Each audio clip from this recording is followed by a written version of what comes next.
an tilenna hɛrɛ la ala k'an si hɛrɛ la. Ne ye Cekura Kone, ne nisɔndiyalen don n bɛna kuma ta an ka Kati quartier 13 dugutigiw ni conseillers bɛɛ tɔgɔ la. Nin kɛnɛ min filɛ nin ye, nin ye ne kunnawolo kɛnɛ de ye. Nin ye ne nisɔndiya kɛnɛ ye.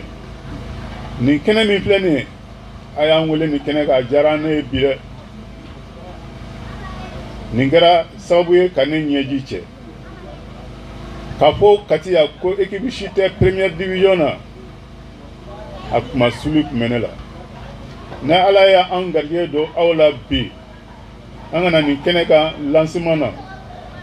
an bɛ Ala deli, Ala ka ɲa ka di président ani dirigeant ani joueurs ani supporters, Ala ka ɲa ka d'aw ma. An bɛ deuxième division na, Ala k'an yɛlɛ première division na. N'an yɛlɛnna première division na, an bɛ coupe du Mali bɛlɛn ka championnat national bɛlɛn, Ala k'o bɛɛ don an garijɛgɛ la. Mama yɛrɛ tɔgɔ dalen bɛ an ka kɔba min filɛ an ni Jago cɛ, a tɔgɔ dalen b'o de la. Donc minnu filɛ ɲɛmɔgɔya la bi, n'olu bɛ ɲɛmɔgɔya la, olu tun ye balontannaw ye ka tɛmɛ, n'o ye Amadina ka mɔgɔw ye. An yɛrɛ de tun bɛ k'u diriger. Ne yɛrɛ sɛgɛnn'u nɔfɛ. Sufɛ ni 22h sera, a tɛ ku mɔgɔ ka bɔ. An ye région bɛɛ kɛ ani président. An taara k'a daminɛ Kayi fɔ Gawo ka équipe bɛɛ bati u yɛrɛ ka jamana, u yɛrɛ ka dugu la. Ka sortie africaine sɔrɔ, an b'a ɲini aw fɛ denmisɛnninw, o sira min filɛ nin ye, a ka jija o sira kelen ye, o ka taama aw fɛ, a ka sɛbɛ don balontan ma. Balontan ye jɛkulu de ye, jɛkulu min a kan ka bɛn, k'aw bɛn, k'aw kan kɛ kelen ye, ka ko to ɲɔgɔn ta la, ka ɲɔgɔn ŋɛɲɛ ku. Dirigeant, denmisɛnnin minnu b'aw bolo an y'u kalifa la, u bɛ fɛn fɛn ɲini, balontan ka gɛlɛn dɛ, u bɛ fɛn fɛn ɲini, a y'a jija a ka k'u ye, a ka jija k'a k'u ye pour que an ka se ka résultat ɲuman sɔrɔ ɲinan. Président Amadi tɔgɔ la ne bɛ kuma ta. Mama Ira, an b'a ɲini Ala fɛ, an jɛra min ma n'o ye Mama Ira ye, Ala ka laɲini sabati. Laɲini objectif ye kelen dɔrɔn de. Ɲinan Mama Ira ka yɛlɛni objectif ye kelen dɔrɔn de. Objectif kelen, n b'a fɔ président Amadu ka yamaruya kɔnɔ, moyen bɛ a bolo k'a don équipe la, moyen b'a bolo ka joueurs la lafiya pour que ka balontan. Balontan ye moyen ye, an kɔni an dalen don a la ni balontan n'a a ye lafiya sɔrɔ a bɛ balontan. On a traversé beaucoup de difficultés pour qu'on ait une soroyan. Les difficultés nous connaissons là, ça a laissé des traces. Mais aux traces nous on oublie. On appelle tous les Catois et tous les Catoises. Fin fait c'est ce qui do marako la kana. Ani beka dje ka baraka ñon fait. Mi temena o bana. Bon, ay fin do ta précaution do ta passé am o luma fo. Toutes les disciplines, handball, volley, basket, sont concernées par le projet du Mama Ira.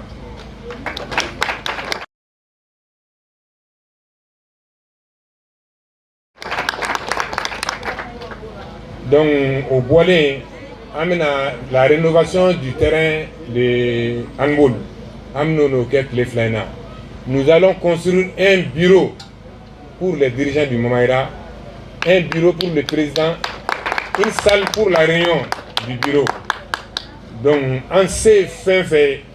en tout cas, toutes les conditions sont réunies pour qu'on ait là. Les conditions sont réunies à paix de Vénékana.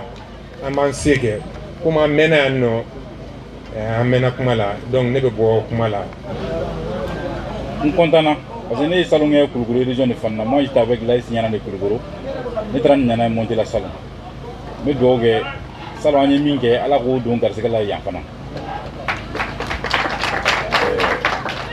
ne bɛ se ka min fɔ dɔrɔn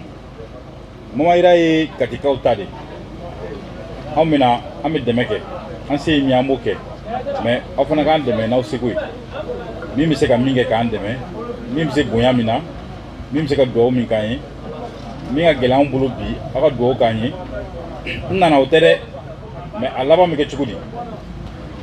a ye dugawu kɛ ala k'a ɲɛ an bolo a ye dugawu kɛ ala k'a ɲɛ an bɛ min fɔ Mama Ira ye a dirigeant entraîneur joueur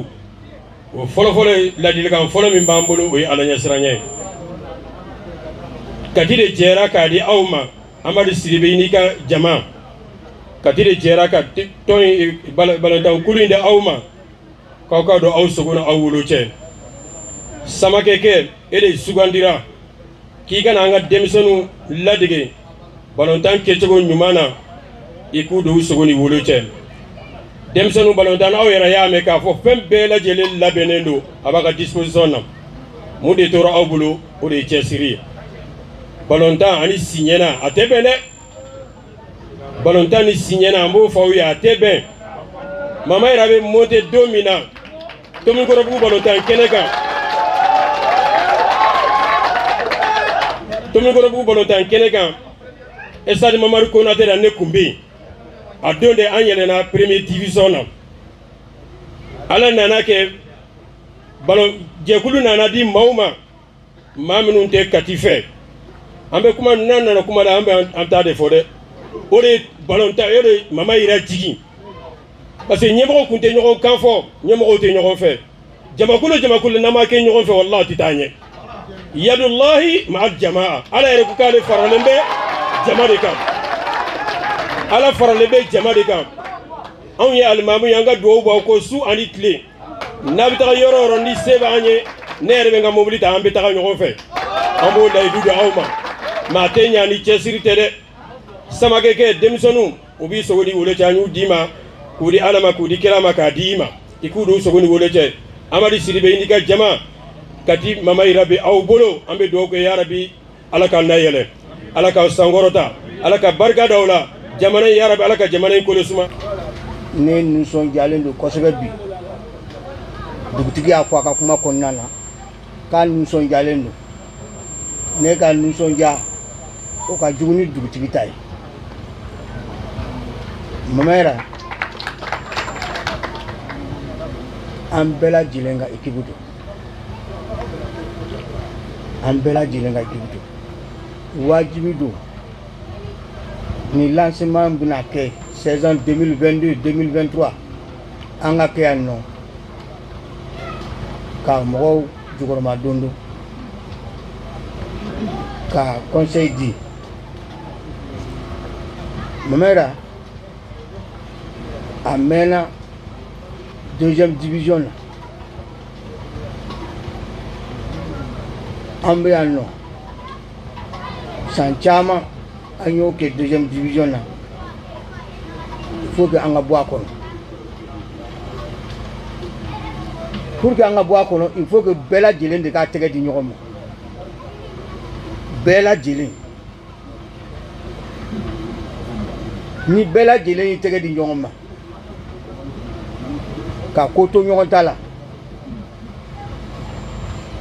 a ka ca ala fɛ an bɛ min ɲini a bɛ sabati n'an m'an tɛgɛ di ɲɔgɔn ma a bɛ sɔn ka gɛlɛya k'a ɲini bɛɛ lajɛlen fɛ denmisɛnninw maakɔrɔbaw cɛ muso an bɛɛ k'an wasa don ni équipe nin na deuxième division a balontan ma nɔgɔ dɛ a balontan ma nɔgɔ nka n'an y'an fanga fara ɲɔgɔn kan an bɛ se ka yɛlɛ ɲina wa an ka laɲini y'o de ye wa an b'o de ɲini dirigeant fɛ an b'o de ɲini joueur fɛ an minnu bɛ ɲɛmɔgɔya la bi ni ala y'a kalifa an ma n'o ye préfet n'o ye président du conseil de cercle ye n'o ye maire ye an bɛɛ b'aw kɔ an bɛɛ bɛ équipe nin kɔ bɛɛ b'i se kɛ a ko la walasa an ka se ka yɛlɛ n'o tɛ an mɛnna duguma kojugu ka ɲini dirigeant fɛ a y'aw se kɛ Amadi n'i ka mɔgɔw vraiment an ye équipe nin ta